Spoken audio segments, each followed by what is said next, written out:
Dave made this beat.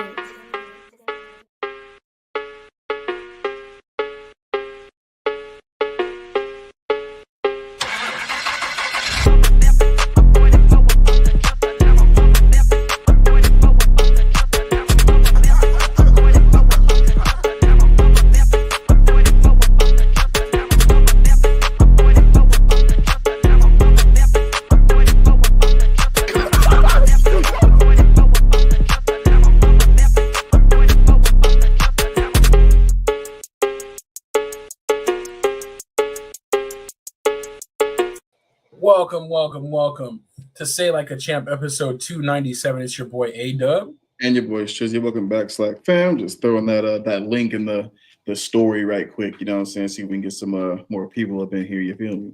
Absolutely. That's what's up. Yes, got to put the promotion out. And my bad for being a few minutes behind. I was running late, and then I was trying to grab a little bite to eat. You know what I'm saying? And so we had to make that happen real quick.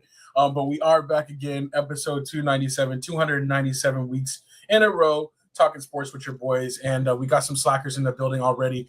As always, we love and appreciate y'all being here to support the show. Sure. We got Pops. Yep. We got Mom. She said she's dropping in to say hi, but unfortunately can't stay. She's in airplane mode. She's in airplane mode. We got Kelly, and we got Anthony Wesson as well, who he was formerly in airplane mode. You know what I'm saying? He got out of airplane mode. So that's what's up. Not too much going on for the show today. Really just want to talk about NBA playoffs and catch up a little bit on that. And then other than that, it's been a relatively slow news cycle outside of that. But I got one like kind of a sportsmanship question later on related to baseball that I want to ask the fellas as well. But as we get going, I do want to do a quick check-in really quickly. Strizzy, how you feeling, man? What's new in your on your side of the world? Well, nothing much, man. You know what I'm saying? I think, I feel like this past week was just like a real normal week, you know what I'm saying? But I did get to go out and finally catch Marcus on the golf course, golfing with him. And Marcus is nice. You know what I'm saying? He real nice with it. You know what I'm saying? All of the consistency and stuff like that really pays off. You really, show what he's doing. His long game, his accuracy, and his short game it's really good, man. It was dope to actually finally kind of like see him in his own element, if you will. You know what I mean? So I know he's getting his stuff touched up on the audio side, but yeah, it was really fun. We definitely got to do it again. I know you were out there volunteering, but we definitely got to get you on the course as well. And it just kind of pushed me to get back to being consistent again too. I was super consistent about a year ago, going quite a bit, but then I fell off. So definitely saw some weaknesses in my game this past weekend, but it was just fun, man. It was just really, really fun. The group that we were with, Kurt and Frank, they were really, really cool dudes too. Real fun, just out there hanging with us. And I think we had a really good group.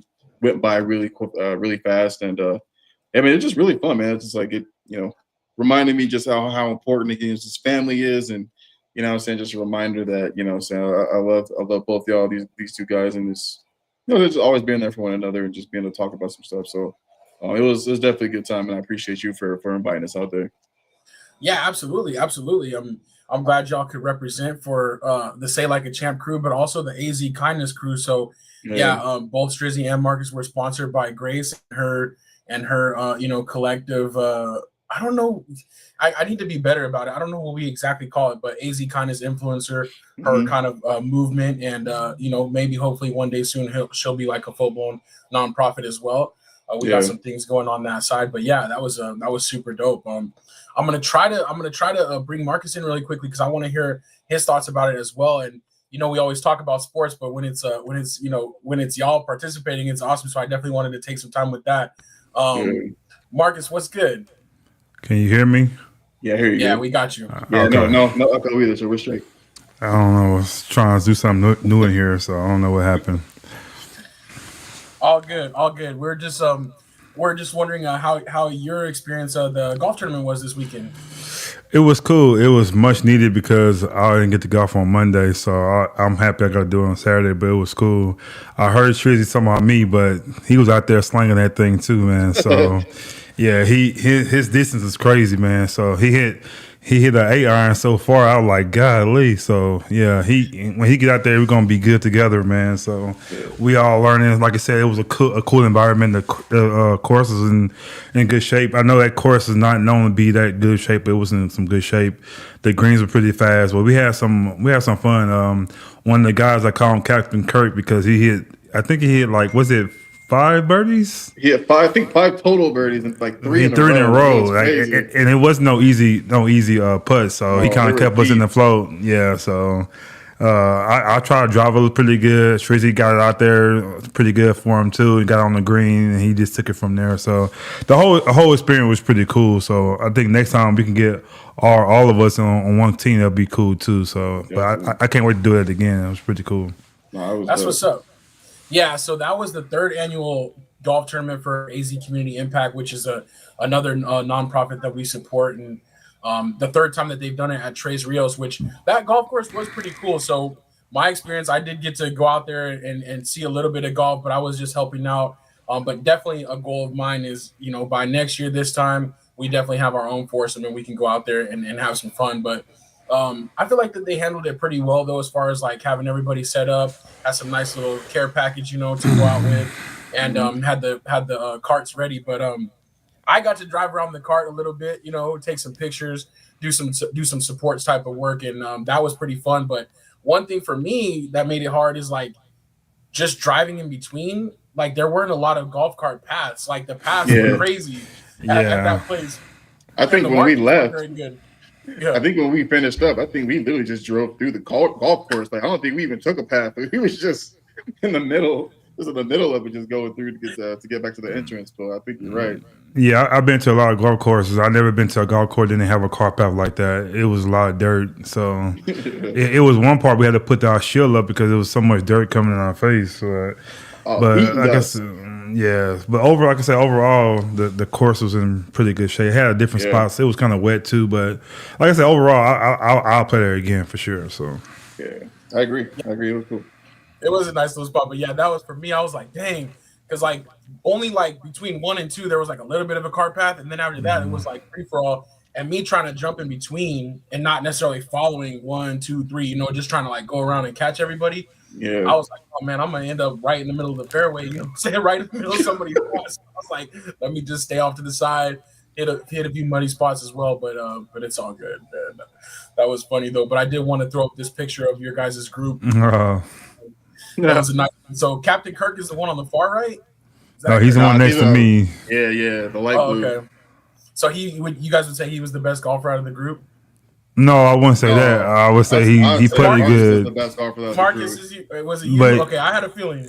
But he had a couple of good putts though. So yeah. His short game was nice. Was nice. I think Marcus is by far the most accurate. Even it's just like the drives and things of that nature. Like Marcus said, I think I had a couple of good ones that got us out there like far. He hit, when Strizzy get it on, it's gonna be a problem out there. So he definitely can hit that thing. So yeah, it was fun. But Kurt, man, all we had to do was get him on the green. He just took care of the rest for us. It was crazy. His short game was nice. I wasn't able to stay the whole thing. I don't know who won, what their score was, but I think we had maybe like a 67, 68. I think I was. Yeah. I don't know what was the final, whoever won. Yeah, so y'all came in at 4 under. I think it was a 68. There was 2 other teams that had a 67, but this was a little bit of a controversy. Obviously it was not an official scorecard, right? So it's honor system. Yeah, everybody out there scoring for themselves, best ball as a group. You put in your group score. The winning team shot a 54. Man, now that is averaging a birdie. That's 18 under par on a 18-hole course. I'm like, that was very suspicious. So even when they put that score up, when afterwards they did a little like everybody was kind of kicking it afterwards, and they gave away some prizes and stuff like that. Even the people that worked at the golf course, when they were walking back and forth through the clubhouse, they're like 54, and like everybody was kind of clowning them. They did have one dude the guy that won the long drive contest and the closest to the pin contest was also on that group. So I'm sure that they had some nice golfers, but I'm like, no, 18 under. That's wild. That's what I'm saying. I'm like, you're not going to average a birdie, especially because a fair amount, at least half were par 3, right? Like because there weren't too many par 4s, right? It was more par 4s than anything else, but it had a couple par 3s. But overall, it's hard to get if you scoring that, you shouldn't play that day. Put it like that. Why are you even out there? So I don't see that. And then crazy thing about it is the longer drive. If Strizzy was like, I would say maybe 5 more feet in, he would have had the longer drive because he killed that thing. So, but you gotta be in the fairway to be legal, But other than that, but yeah, I don't know. 54 is I don't know. That's kind of pushing it. That's you gotta be on the tour hitting like that. That's what we said. Like that's what somebody was like. Where's your tour card then? Where's your tour card? Because they were definitely clowning, but obviously there wasn't no firm pushback. They won or whatever, but at the same time there was a lot of question about that. It's like, come on now. That's wild.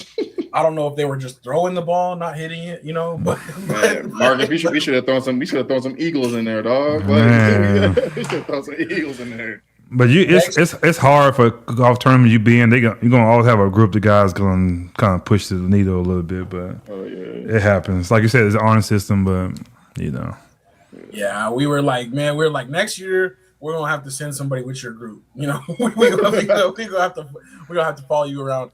I was curious though. For the longest drive and the closest to the pin, did they have somebody from the golf course out there monitoring that one too? No, that's the honor system too. It was honor system too. Yeah, they tell you which holes it was, and then you just when you do it, and you would see the pin out there. You have like a little thing in the ground, and that's how you kind of put it. But like I said, the guy who won it legally maybe because we were like almost last to second group out there. I think like I said, Strizzy could have probably got it.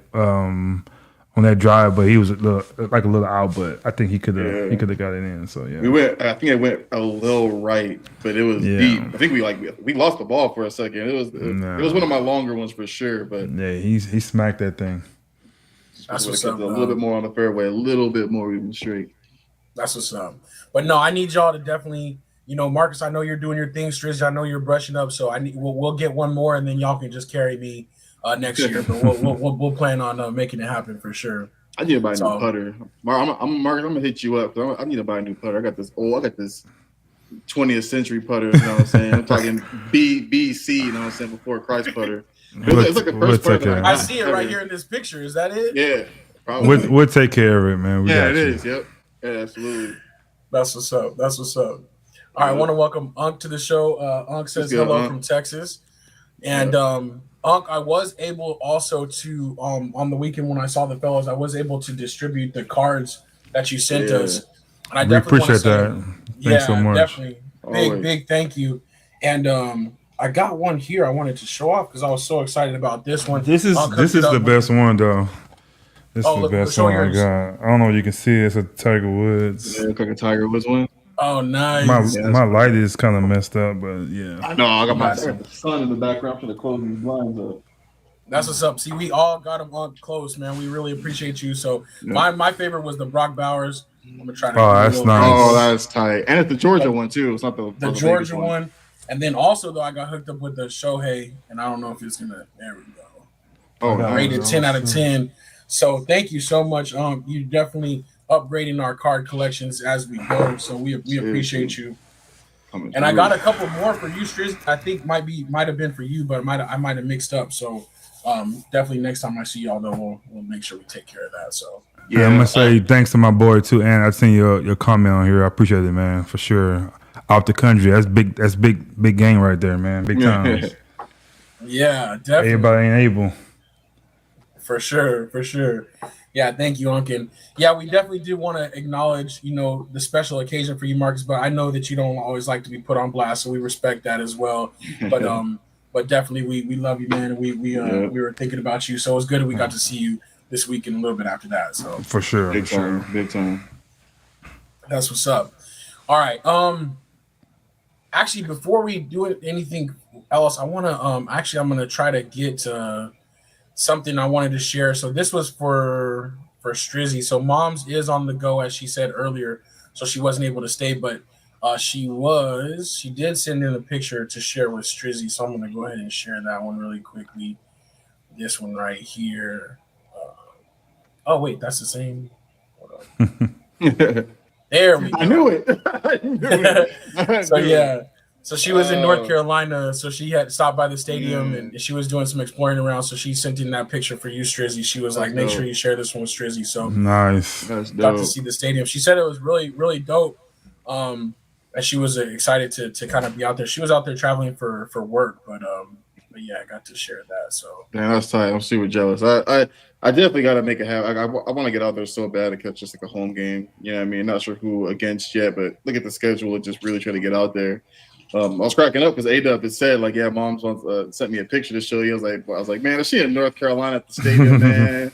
And sure enough, here she is. But like, that's dope, and that's really cool. I've always wanted to get out there and just like see the Panther statues and things of that nature, and just the stadium in general, and just catch my first home game for my team.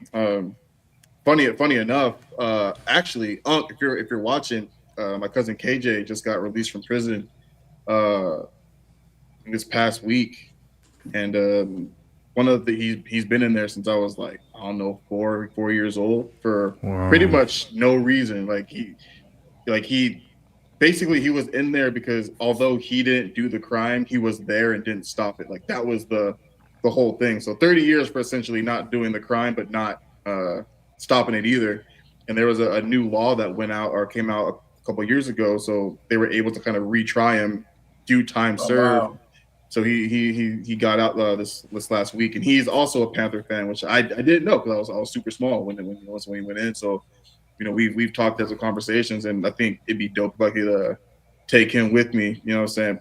Him probably take me because I think he's about to be going after the state a little bit for some lost time. So we'll see how that goes. But yeah, man, happy to see KJ get out, which is really dope. We honestly thought he was supposed to do life. He's supposed to be in there for the rest of his life. So he's getting a second chance at this. I thought that was really dope. Shout out to my cousin. That's real dope. Yeah, he's a big Panther fan too. So I think it'd be dope if we got to get out there together. So that'd be really dope. Yeah. Well, man, welcome home, KJ, for sure. Yeah.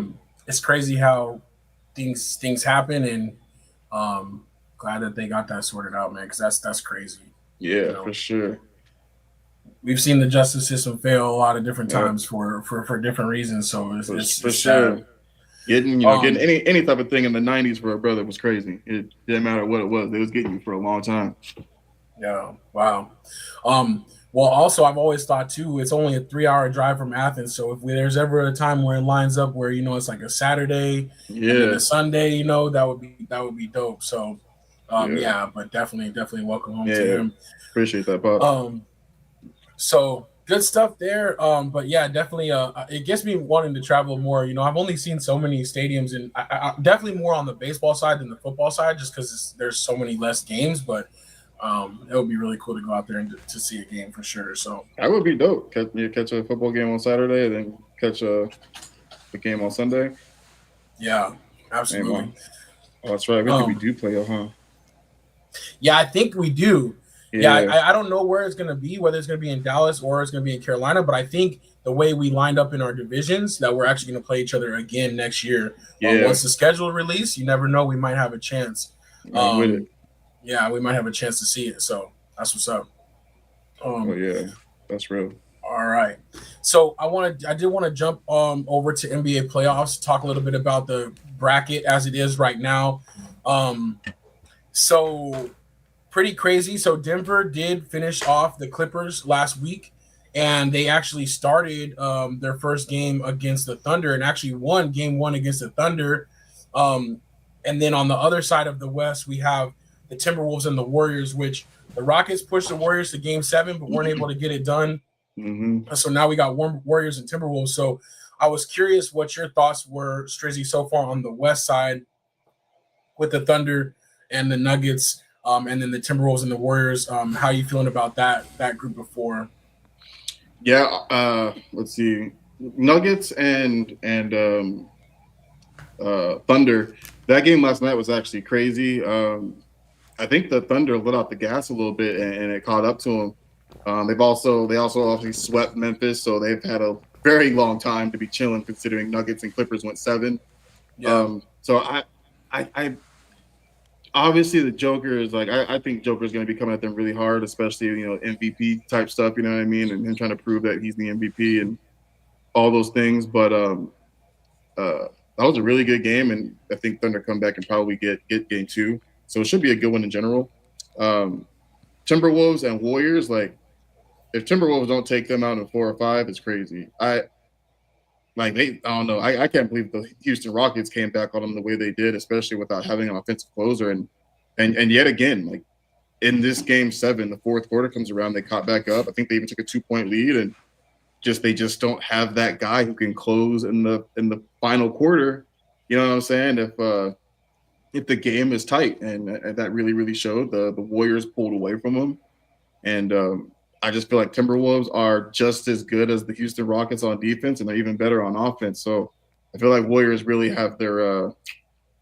I think it'll be tough. I don't really see them end. I don't really see them ending or winning that one. I think Timberwolves take it. I think they take it pretty handily. Yeah. Yeah, I agree. I think the Timberwolves should do it, and it'll be pretty crazy back-to-back years in the Western Conference Finals. Obviously, they dispatched the Lakers pretty handily, which I expected the Lakers to do a little bit more than that. But the depth and the size definitely got exposed by the Timberwolves. So I'm rooting for Ant, man. I Likewise. In a way, obviously, I don't like the fact that they got they put the Lakers out, but at the same time, like he's just fun to watch, man. He's just really fun to watch. So we'll see. Pop said crazy ending, got to hit at least one of those free throws for the Nuggets. It would be crazy too. For my thoughts on the Nuggets is like if they do this without their coach, obviously a coach is very important, but they had some continuity from the interim coach kind of stepping into that role. But it's still like, man, I didn't expect them to make a deep run, but if they get past the Thunder, they have that championship experience and that championship core still. So never Nuggets, Thunder in trouble. You gotta blow them out first game. You had all that rest, and you at home. The crowd was going crazy. You don't want to give the Nuggets no confidence, and it's too late. You gave them confidence.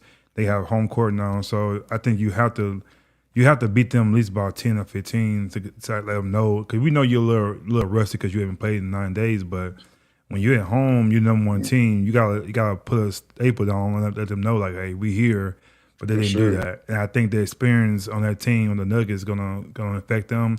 And I'm not saying they win a series, but I think this game guaranteed going 6 or 7 games. Yeah, and you don't want to go there with the Nuggets to give them a shot. But I think you gave them a lot of confidence. You gave Gordon confidence, and he's like an X factor in that series.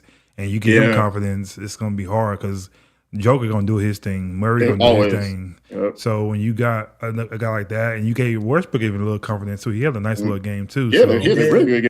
Really good game. So I want to see OKC do this, but it's gonna be a little. I don't know, man. So I'm picking Nuggets to win that series now. So yeah, I feel you. And it's so tricky too. Like I think a lot of people underestimate like experience and camaraderie, and the Nuggets are just as close their team as the Thunder are for theirs. And you go back just 2 years ago when the Warriors beat the Celtics in the championship, right?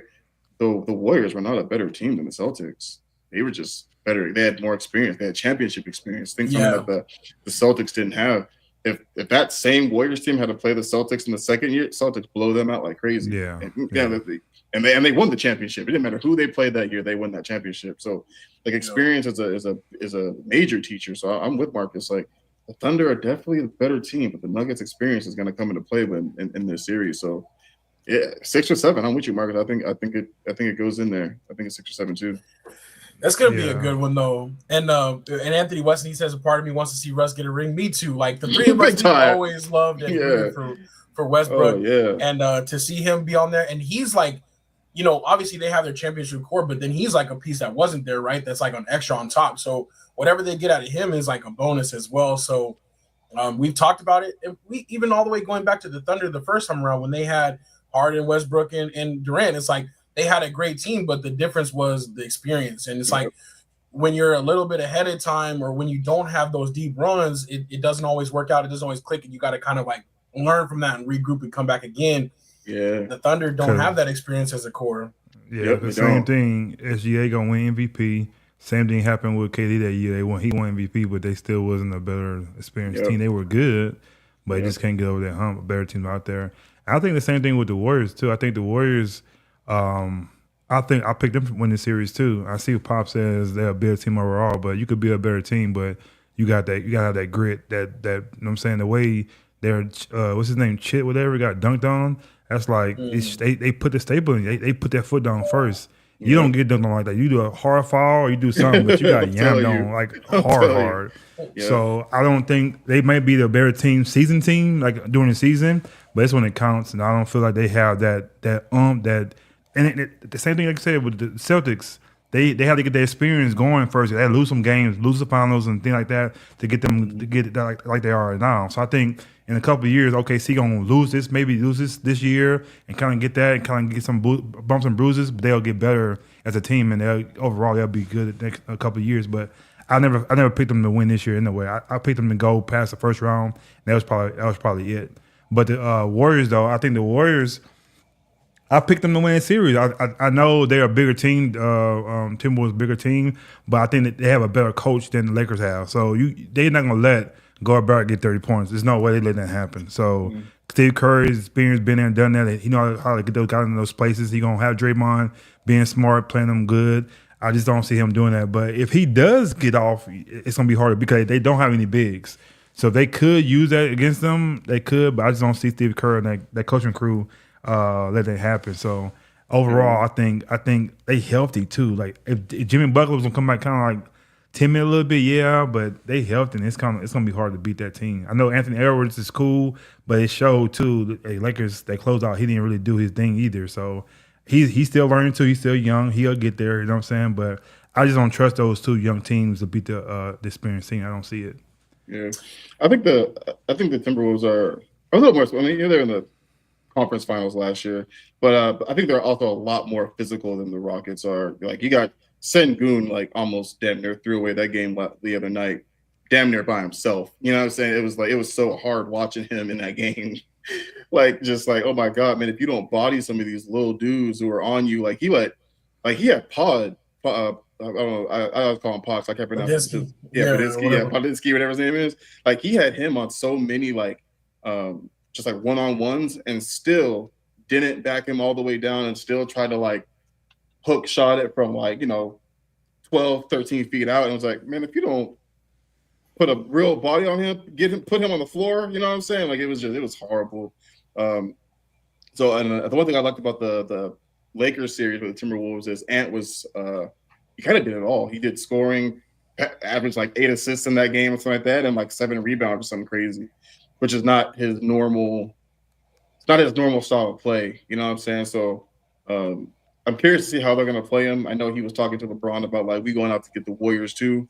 You know, a little bit. He was talking about that. So, but again, like Marcus was saying too, they are young, but I think they're a different team this year than they were last year too. So I think they're better equipped to handle the Warriors this year than they would have been last year. If this was last year, I think Warriors run them out just out of experience. But I'm hoping Timberwolves give them a little bit more of a series than this year than they would have last year.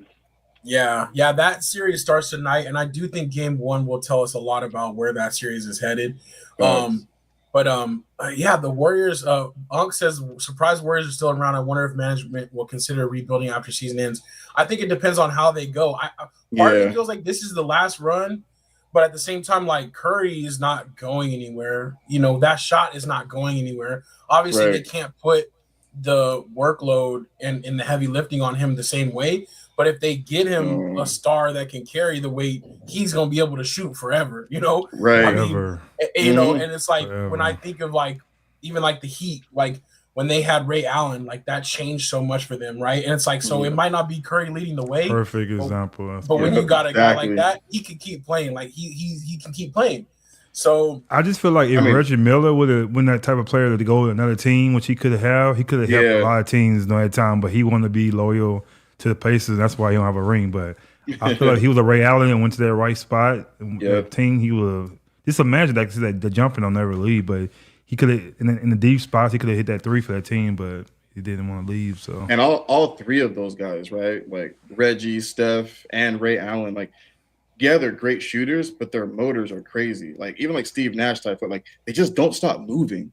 Like Yeah. I don't know where they where they do their cardio from in the off season, but like their cardio is crazy. Like and like you said, like with Steph not leading the way, like before they got Jimmy, they were looking like a lottery team. You know what I'm saying? Like teams were literally just like, yo, just double and triple team Steph. We don't care about anybody else. If y'all can score, but Steph's not going to do it. And every single team was playing them like that. So I'm like, dang, they were the 11th seed for a while. You know what I'm saying? Like they were literally about to be a lottery team until they made that trade. So I agree. Like Steph probably got a couple more years where he's kind of heading the shit, but sooner or later, I think they're going to have to find somebody else to kind of be that guy and just let Steph do what Steph does on, without being like the primary guy. Yeah. All right, Marcus, you touched on it a little bit about the Warriors aren't going to let Rudy Gobert do that, what he did to the Lakers and stuff like that. I do got to ask you guys about JJ Redick's philosophy. I was very disappointed watching Game 5 because something in me was like, this is over. So I went to watch the game with Pops because I was like, we watched the first game of the year. We try to watch as much, and I had a feeling in my bones. I was like, this is it, man. Like, the Lakers don't have that gas, and it's like if they're not gonna try to fight and scrap, and it's this early, like it's not gonna give up, but essentially like this might be it. You know what I'm saying? This is kind of the last stand. And when we were watching that game together, and they came out with no center in the lineup at all, it's like the size is the main thing that's killing you the whole series, and you're gonna say, oh well, we're not even gonna try. I really question that. But on top of that, what really irritated me, and I felt bad for the kid, is Jackson Hayes. Every time Rudy Gobert dunked, they showed Jackson Hayes on the bench. Like, why are you showing him? He didn't sit out. Not even in the game. He didn't choose to not play. And JJ Redick saying before the game, like, yeah, Hayes is not going to get no run tonight. And then every time they bammed on him, every time they got the rebound, they would show this kid on the bench. Like, why you do that to him? Like, it's not his fault. But what were you guys' thoughts on that strategy? Like, to me, it almost felt like that game 6 when Kobe like just passed the ball the whole game because they're like, you're the problem. You scored too much, so he just passed the ball the whole game. It's almost like it was that, but Yeah, I blame JJ Redick and I blame LeBron because LeBron has a lot of say so. He the one got Redick there, and he knew if he didn't want that lineup there, he was told I don't like the lineup, but he did that. If it would have worked, he'd have been a genius, but it didn't work. Of course, we didn't think Gobert going to throw 30 points. Who thought that? Yeah, but with that lineup, I guess you can see that, But I said he got out coached.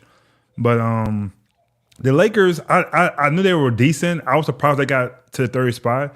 But I always knew they needed a defensive person. I always said it before. They needed a person like a Tony Allen. They need like a Bruce Bourne. They need like a Deshaun Stevenson, somebody who can play lockdown defense and hit that open 3 shot when you needed it. Because they had no 3-point shooter, so they didn't have no defense. Luke out there, he's no liability out there. You had no big, so you weren't gonna go past the round just winning with Luka's offense and LeBron. It wasn't gonna happen. So I just knew I needed a couple more pieces, and I just don't like JJ Redick as a coach. I don't like it. I don't like how he got the job, the Laker job, and all that. So I'm kind of happy they got beat like that, so he can see he's not that guy, and maybe he'll get a better coaching staff next year and better players. But yeah, he ain't that guy. I think what pissed me off the most is I can't remember who fouled out. I don't remember who it was. Somebody fouled out, and you're thinking, oh, he got to put Jackson Hayes in, and he brought in Vincent instead. That's when I was like, oh, he got to be fired. like I was just like, dog, you were one and done. Like there's no way as a coach. Like you I don't care how bad Jackson Hayes is or how bad you think Jackson Hayes is. Like Rudy Gobert is killing y'all. Rudy Gobert, like offensively, not defense, like offensively, Rudy Gobert is killing y'all. Somebody fouls out, and instead of putting your biggest player in the game to maybe try to stop him a little bit. You're only big. Yeah. Yeah. You put in Gabe Vincent? That wasn't the move at all. And I think that's when I was just like, yeah, I think a couple of weeks ago we had talked about like JJ and just, coaching assignments and things of that nature and just how he just wasn't doing it. That's when I was just like, yeah, that's horrible. That's horrible coaching. At the end of the day, like that's what that is. That's horrible coaching. Like you might as well get out there and be like, yeah, it's my fault. Like I, you know what I mean? Like he might as well come and be like, yeah, this whole series is my fault. I had no idea what I was doing. I didn't make the right adjustments. I didn't really make any adjustments at all. This falls entirely on me. He ain't doing that. He's so cocky, man. I know, fact, big time. But I think that actually made me mad. I'm not even a Laker fan, and it really like pissed me off. I was like, how do you? I don't know. Like that decision was so poor. It was crazy. That there's no way. Well, and then even after that, you put Maxi Kleber in the game, who hasn't played all year for either the Mavericks or the Lakers. And I'm like, okay, really? You think that's gonna spark something? You're down 13 and you go put this guy in? So it is interesting, but to me, it almost was like, okay, we need size, so I'm gonna make it so clear. Like I'm gonna just go out here and just get beat down to the point where we just gonna throw our hands up and be like, see, like this is what we're missing. It was almost like he was like trying to send a statement almost to like management to be like, you gotta get we gotta make something happen this offseason because we don't got nothing left. And it's kind of weird to kind of give up like that or to kind of like use that strategy as like this is what we're gonna try to do. But that's what it felt like to me. So yeah, Anthony Weston said they could have used Mark Williams that series. Too bad that trade fell through. And it's interesting because I don't really know how that trade fell through or if they just got cold feet at the last minute and they wanted to wait till this offseason to do something better, but they definitely got to address it. And Anthony West says, is it me or does it feel like Redick has an ego problem? I think he does, but I think he definitely does. I think it's going to have to get course corrected. And hopefully this was humbling enough to help with that, but we'll see, because I think that was his excuse of like, well, I just didn't have the players I needed. Exactly.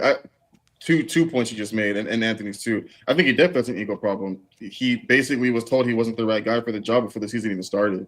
You know what I mean? So like, I feel like when you're trying to establish yourself as a coach and to prove to people that you can do this, when literally everybody is saying like you don't deserve that job, like how did you get that job over other people? So I think he definitely has an ego problem.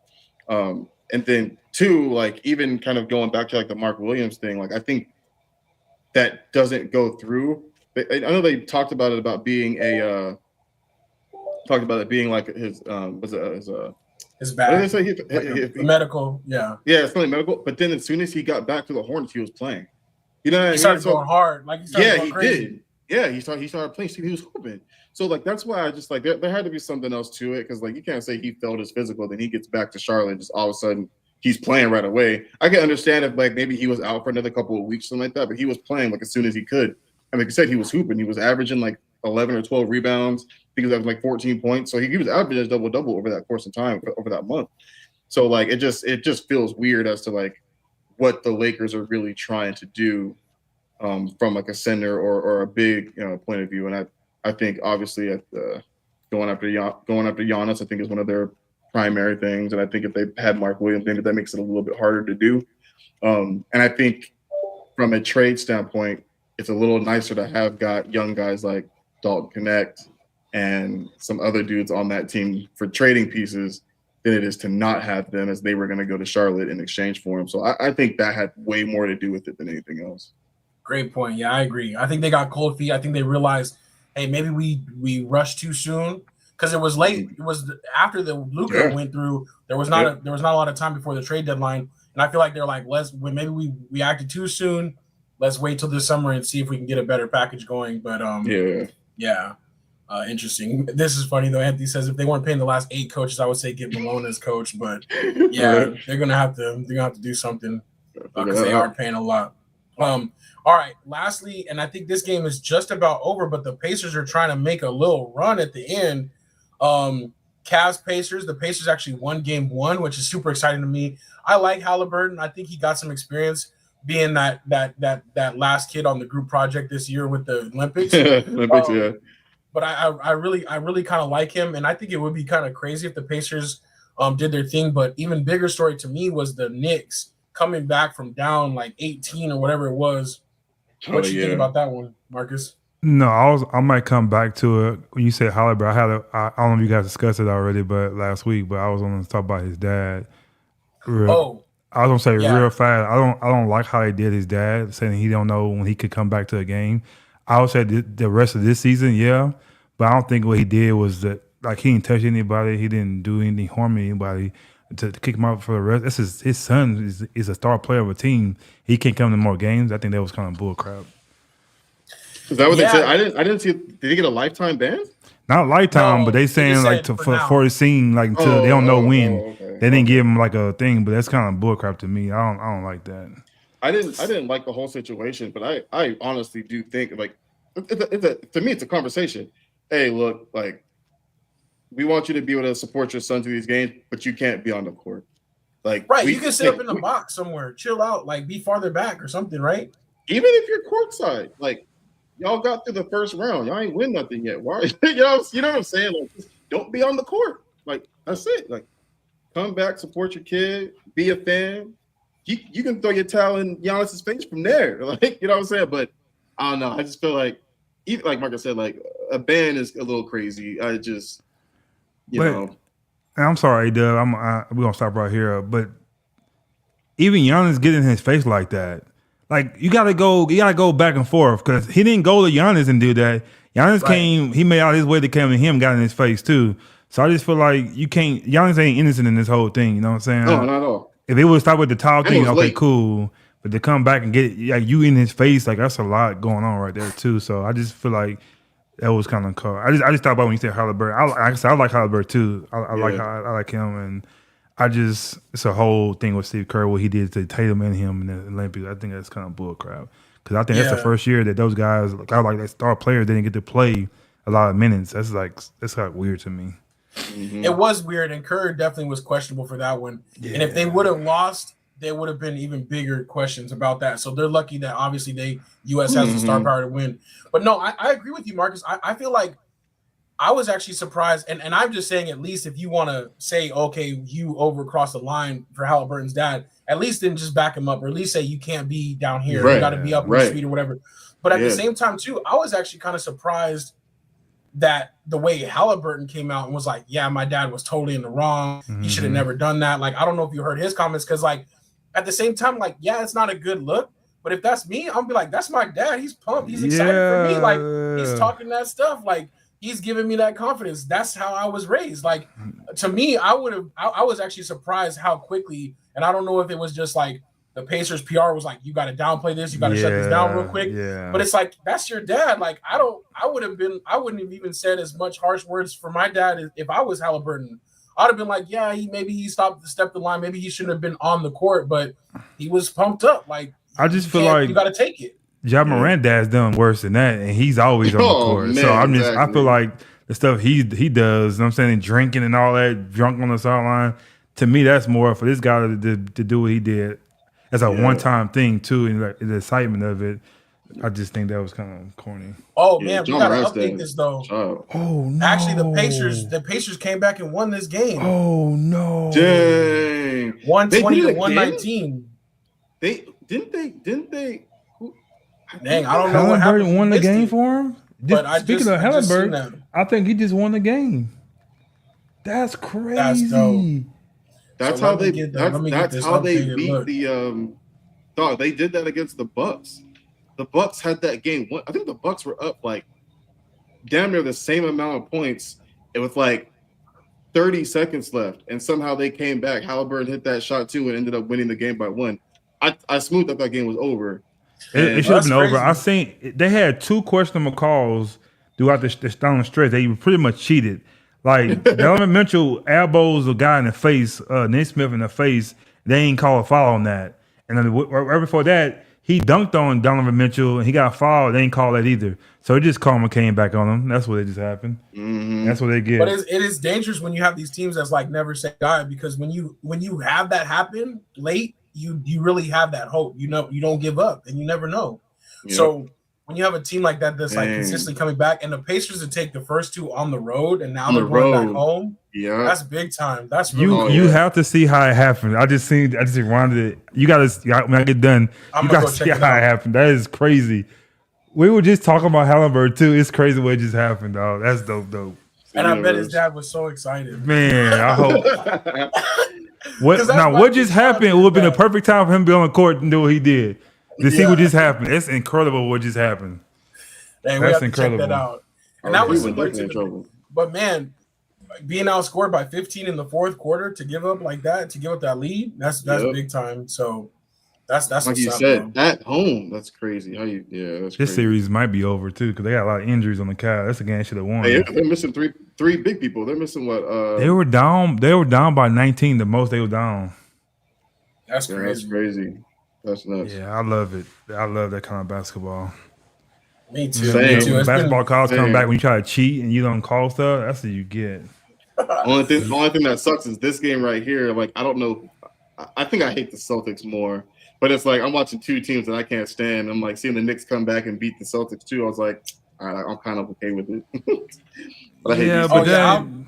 the sad thing about that whole thing is they not win another game. That's the sad part. They missed 45 threes. 45. That would never have happened again. 45 threes. They shot 60 threes. And to only lose by 3, Marcus. That's crazy. The thing about it, I told people, I tell y'all all the time too. I know it's on wax. I tell y'all all the time. Some of this stuff is orchestrated so different. Porzingis get a mid-game illness. He leaves. Come on, man. Like that stuff like that. And y'all shoot 63s? 65. That's crazy, man. So yeah, that series is over. They're not winning another game. So it would be nice though. Yeah, that's what I'm with Anthony. Unquestionably hate the Boston Celtics. So I would definitely root for the Knicks. I want the Knicks to win though. We want the Knicks to win, but I just don't get my hopes up on that, man. Yeah. I'm not gonna hold my breath, but hey, you never know, you know. But yeah. Yeah, thanks, Garland, Mobley, and Hunter were out for the Cavs. Okay, that's huge. You're like arguably one of your. I'll say your second. I don't know who's better. I think Ty Jerome might actually be a little better than Hunter right now, but that's a big piece. You know, missing from the bench and 2 major starters. Mobley just got Defensive Player of the Year. Yeah, this year. He got Defensive Player of the Year. Wow, I give it to anybody now. Was he balling like that? I just feel like what? I personally, it was a light year. Yeah, it was a light year. When he got it, I was like, I didn't even know he was in the running. I think it was a little bit of a light year on the defensive side, which is the state of basketball in general. So, yeah. The only other thing, stats. Yeah, probably. The only other thing I wanted to talk about, but we did a good job on the basketball, and that's the main thing that's going on right now. So definitely wanted to talk about that. Is Pop. Greg Popovich moving to the front office after everything that's happened to him. It's sad the way his coaching career is going to come to an end, but still arguably the best NBA coach, if not top 3. I mean, to me, of our lifetime. He's my top of all time with the team he had. He didn't have Phil Jackson teams, and he didn't have Bill Arbach, whatever his name. He didn't have a team like that. He drafted those guys. He brought those guys here, and he had foreigners. You know what I'm saying? He had foreigners, and he won a championship with foreigners. He didn't. Tim Duncan might be US, but to me, he's a foreigner too from the Virgin Islands. I just feel like he did a team with people wouldn't want. You know what I'm saying? So he did have Dave Robinson that one time he won. Did he win 2 with Dave Robinson or 1? I think just one, the one with him and Duncan as the Twin Towers. But he won 4 total, right? Yep. So I just feel like to me, he's who he was and a great person he is. I think he's my favorite of all time. Wait, do they have 5? No, I think they have 4, right? It could be. No, you're right. They do have 5. It's tough because they were so spread out though. They never won a few in a row, but yeah. Because they beat the first one they beat New York. That's at the lockout year. Then they beat New Jersey. Okay. Then they beat Miami twice, right? No, they beat Miami once, didn't they? Oh no, the old Miami. I'm saying. The old Miami, yeah. So I think they do have 5. Yeah. And they could have had 6, but they let them off the hook. Let them off the hook. Never back to back. Yeah, that was the only thing. But still, I mean, there was because that was the question: were they really truly a dynasty? But if you look at, they won like 3 within 5 or 6 years. And I know you Laker fans not gonna like what I'm about to say right here, but the Derek Fisher 0.2 shots shouldn't have counted. That still pisses me off to this day. There's no way you got the ball and turn around and shot that. There's no way you can do that. They held the clock and they should have won one that year too. That made me mad. But other than that, I'll say but and I don't know what really happened. But Pop he looked sick. The way Oh he no, was, so he had like stroke. multiple strokes. he had multiple strokes. Oh, okay, okay. But for him to get moved to the president, can he handle that? You think, or maybe he just not mobile right now because like he could barely walk. Well, I think he can handle it because he won't have to travel with the team like that. Like he can okay. still make those moves, and go to the front office, but he won't have to. It won't be as hard on him during the season to go all around. Okay. So maybe he just. Cause I know my grandpa had a stroke, and he moved us over. He got it wrong. So maybe a year or so he'll be back to himself. Maybe so. But he's been through a lot. He lost his wife, so I know that plays a role, and you're doing a lot of stress with these players like that. So maybe it happens. One of the coolest things I've seen though was seeing what's my guy who played for them. He number 5. He went to New Orleans. He was a point guard for him. Back in the day or recently? No, maybe 6 years ago. He went to the Hawks. Jonathan Murray? Yeah, Murray, yeah. It was cool to see him. He came to the press conference, you know what I'm saying? And he was there to see the transition and like that. And he plays for a team right now, but for him to go to his old team to be there to support Pop was kind of cool to see that too. So it just showed how much he meant to them, so as a player. So but absolutely. But he definitely leaves a big impression. Yeah, we kind of talking like he passed away, but he's still here. So but I guess his coaching has ceased. So yeah, I think the physical aspect of coaching he just can't keep up with anymore. But like Marcus was saying, like Pop built all of his teams, won all his championships with these like Manu Ginobili was a 2nd-round pick. Tony Parker was a 2nd-round pick. You know what I mean? Like these guys no fast build. Yeah, these guys no big three. Aside from Timmy and Tim Duncan was the number 1 pick. Exactly, exactly. Besides him and Robinson. But why was he number 1 pick? Because they sucked this year before. So. Yeah, right. But having it, but still being able to have Pop and his genius in the background is going to be huge for San Antonio. So no matter who they have coaching, you always got Pop in the background. We do got one funny story too that man Shrews, I know he probably forgot. So the guy we were golfing with, he had a Wake Forest towel, and he had a Wake Forest his clubs covers. I'm like, so I was just being funny. I said, you must have went to school when Tim Duncan was there. He said, yeah, actually I did. And I was like, what? He's like, yeah. He said, actually he came to my room and everything. He was a cool guy. I was like, I was just joking. I didn't know what year the guy went there. I was just kind of. He said, he was a really cool guy around there, and like that. So he said it was cool to meet him. He said he was a fun guy. So that was the thing about that. It was kind of cool. So we met a guy, Kirk. He went to Wake Forest that year. And Tim Duncan was there, and I didn't realize that Tim Duncan went all 4 years. He said that. I said, "You sure?" He's like, "Yeah, he went all 4 years." I didn't realize that. Well, because he wasn't really. I think, back then it was like you stayed longer, I guess, too. Okay. And I think it wasn't until his like junior or senior year where he was really on the map like that. 97 or 98 he came. I think it was 98. So he wasn't there when Kobe Bryant got drafted? That wasn't the same year? I don't think so. Okay. 96. But 96 was Kobe's draft. I don't know, actually, because that was a legendary draft class. Yeah, I don't think Tim Duncan was in that draft. I'm thinking about it was Steve Nash.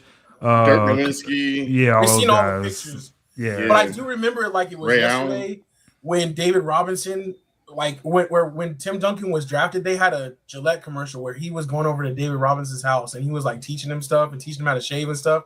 I remember that like it was yesterday. I think it was 98, but we'll have to double check. Dang, that's crazy though, how time flies.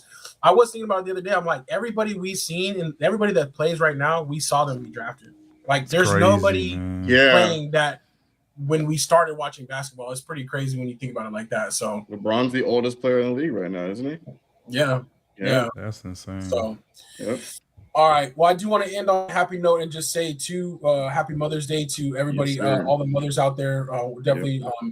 And I did want to not forget that as we go into this weekend. And you know what I'm saying? Hopefully I can make it a special one for Grace as well, her very first Mother's Day. So should be excited for everybody celebrating. Definitely say what's up. And I think we'll leave it right there. But yeah, Unc reminded us of that earlier today. So but yeah, I think we did good though. We'll continue to watch these playoffs. We'll continue to see some of these late game heroics. I'm gonna go check out what happened with the Pacers game right now. But that's what's up. So again, a big thank you though to my brothers too for golfing this weekend. That was really cool, and we'll have to get some more stuff going like that. And only 3 more weeks until episode 300, so we got some planning to do. Definitely. But until next time, it's your boy A-Dub. And your boy Strizzy. Well, Marcus, Taco Tuesday. Peace out, man. Yes, sir. And you say the truth.